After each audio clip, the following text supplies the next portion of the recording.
What's going on? Welcome back to the channel. So tonight, gonna do something a little different. It's gonna be a little bit of a different video. I also do barbecue once a week. It's kind of a passion that I have. I really enjoy cooking barbecue. Today's Saturday, we're actually gonna do like a food festival down the street at a cigar lounge. It's Saturday evening. I'm going to stay here at the shop, get a little bit of rest, and then I'll probably fire up the pit around 10 o'clock.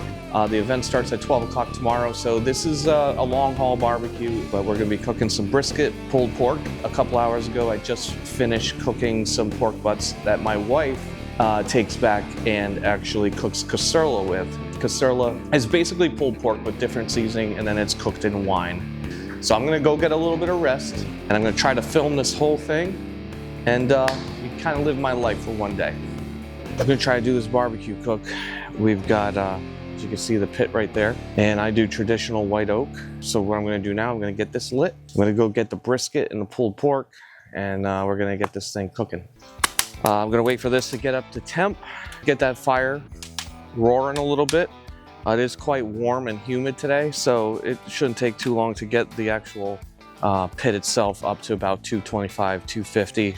I'm doing this solo today, so I'm going to try to get the shots and run the camera and do the cooking all at once here. So they didn't believe in us. God did. If you look down the smoker, it's very, very important that you clean your grease in your smoker all the time. I actually learned this the hard way. If there's grease right near there, it will catch fire and it'll go right down the smoker, and then you got all kinds of problems. Oh my God. When I caught this thing on fire, I snuffed it out right away, and I was able to kind of put it out. That's probably the most important thing, is keeping your smoker clean. All the buildup of creosote. Actually, I take what I would call a flamethrower, and I just clean this thing at least once a week, because we're starting to cook on this more and more now. So that's one lesson if you're going to learn from me, that would probably be the most important. All right, so now our temperatures are rising. I'm gonna get these briskets and butts on here. First, I'm gonna spray down my grill. I like to use this Pam grilling spray. That way my rub won't stick to the grill itself. All right, I'll start laying these briskets out.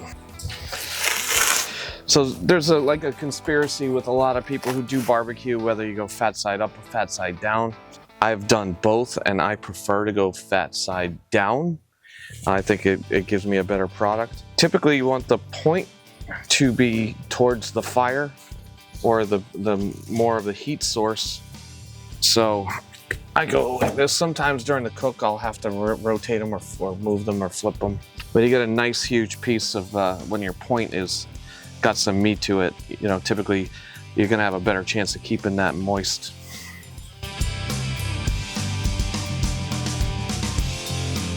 So for our rub here, we typically, we let the meat do the talking, so to speak. I mean, just simple salt and pepper on a brisket for me is perfect. I want to taste, the meat and the smokiness of it.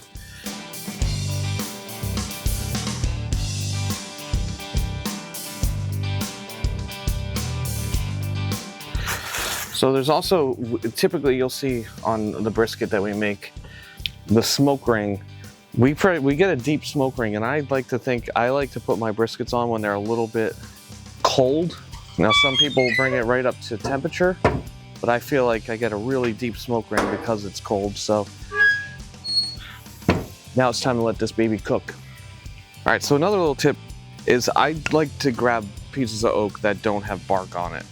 I think it affects the taste of the food. You can definitely smell when there's bark. It's got a completely different smell than just traditional white oak. So I'll either strip it off, or I'll just grab pieces of wood that don't have bark on it. I truly think it makes a difference in the taste of the food. While I have some time, I figured I'd show you some of the stuff we've been working on recently. This was a beautiful slab. I basically said, we looked at the shape of this slab here. It's a beautiful piece of highly figured walnut. It just felt like it should be a desk, right? So this is its own thing. So I said, Rick, make a desk, make a live edge desk. And he did a phenomenal job. There's actually, I'll bring the camera around here, but there's drawers here. Hopefully this will find a nice home really soon. This is a Lazy Susan. being that we are the ocean state. My neighbor Tom actually wanted this piece because he has a beautiful beach house right in Narragansett, Rhode Island. But this thing came out really, really cool. I used to work for Martin Guitar in Nazareth, Pennsylvania. They are an acoustic guitar maker. They're one of the best in the world.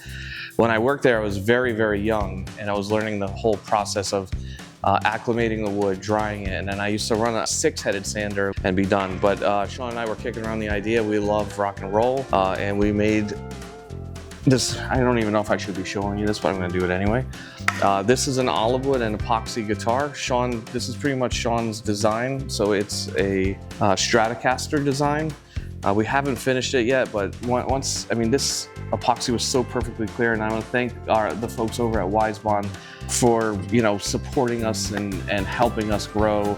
And, hopefully we're doing a good job by you are enjoying the stuff that we're making. So we have no idea what this is going to sound like. That's obviously going to play a key role, but we've also got some other things here that other types of wood like Buckeye Burl. So we're going to be making a couple different prototypes of guitars. So I'm pretty excited for that.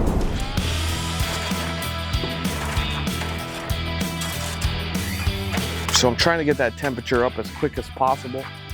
When you put the meats on, obviously the temperature goes down a bit, it'll bog out for about an hour, and then it'll start climbing. And then in probably about 2 hours, you'll start to hear sizzling on the plates that are inside.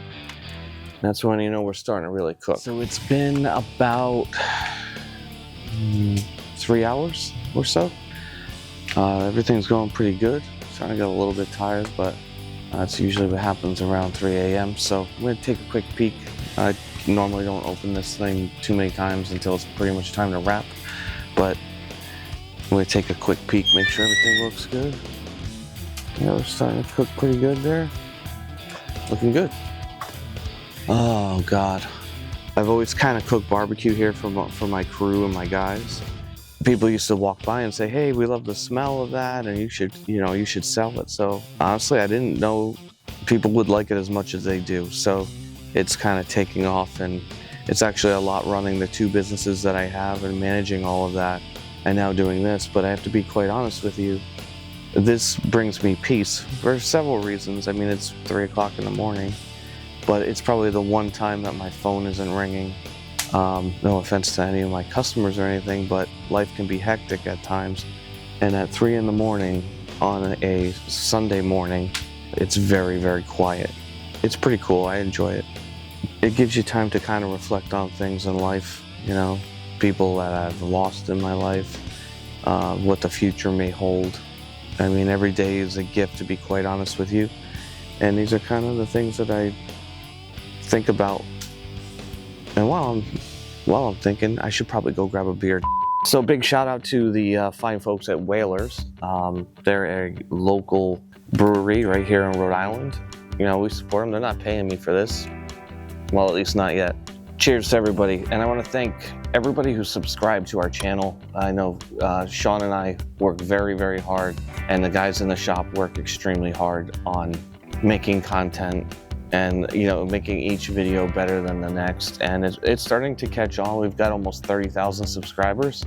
And I think that taking you along for this ride is like, you kind of get to watch it unfold. I started this business, we're not as busy as we really want to be, but we're getting there. And I guess I forgot having my fence company, what the struggles were with starting a business. I kind of forgot, because business is so easy with that particular company. We really appreciate the support, the local support, and even like national support. And we have like a bunch of subscribers in Argentina. So it's very cool to see people all over the world kind of follow our channel. So thank you so much. So I'm just gonna keep on cooking. I figured I would just kind of have a little one-on-one, just you and me. And that's about it. I don't have a whole lot to say. You sure about that? Sun's rising. It's 5 o'clock in the morning on the East Coast. And I checked my temperatures about 15 minutes ago. About 150-ish, which is about right. So I'll probably wrap around 170, 180, somewhere in that neighborhood. And the event starts at 12, so got a little bit of time. That's when you know you're cooking good. You can hear the sizzle. That's the fat basically hitting the plates. Our butts are a little bit smaller, so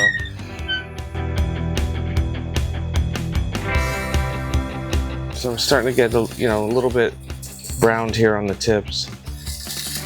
I'm hitting 150.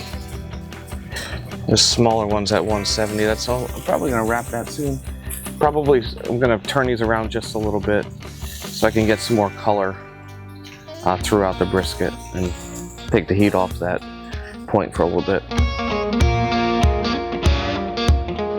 Ooh, she's hot. My wife, who's a little camera shy, just came and brought me a coffee. Thank you. And this is our puppy Bella. Bella, say hi to everybody on YouTube. Say hi. Give it a little paw. Say hi, baby.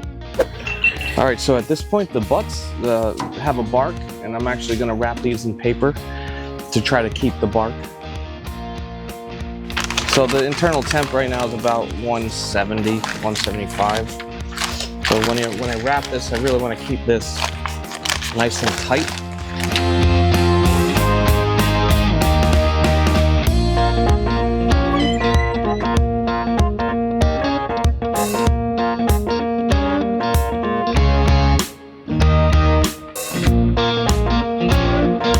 Now we're just trying to get this to about 200, 205. Honestly, I don't put any probes in it while I'm cooking. I kind of know where I got to be, so I go by the feel, and obviously I will temp it out. I just got I got two big briskets that aren't quite there yet. I will check those now. I'm actually going to rotate these back.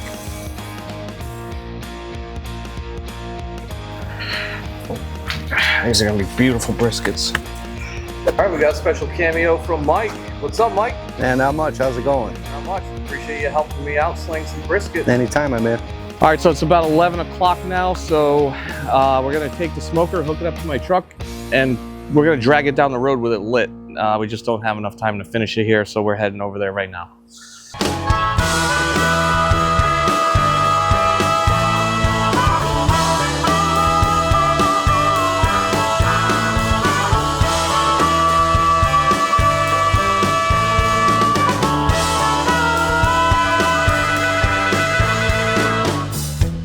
The look in your eyes, I know I'm simple and plain. A country boy can't survive too many ways in your game, so you can say what you will. Doing this is Manny. We're Casa Tia Rosa. We're the Portuguese food truck. We have cacoila, chorizo and peppers. We have bifanas, and we have the Portuguese hot dog. Only one in Rhode Island. From Ropeixe, St. Michael's, a little town down there. My grandmother came over here when she was 6 years old. She cooked for the Portuguese Holy Ghost on Ventura Street for approximately 55, 60 years. My mother cooked for them for about 35 years. They also did the St. Anthony's Feast. They did the Malasada dances. They used to call them the doughboy dances all the time. So they were big down in West Warwick. Atomic Blonde ice cream. Me and my partner Laura, we turned the age of 50 something, and then we were like, we're gonna semi-retire. So then we ended up getting some ice cream truck. This is marshmallow, and it looks like a big marshmallow, the truck does, so that's why we called it marshmallow. Yeah, it's a little bit of both. We enjoy doing it, and we need to do something. So for 6 months, we're busy. Come on down and check out Atomic Blonde ice cream, and hopefully we'll see you soon.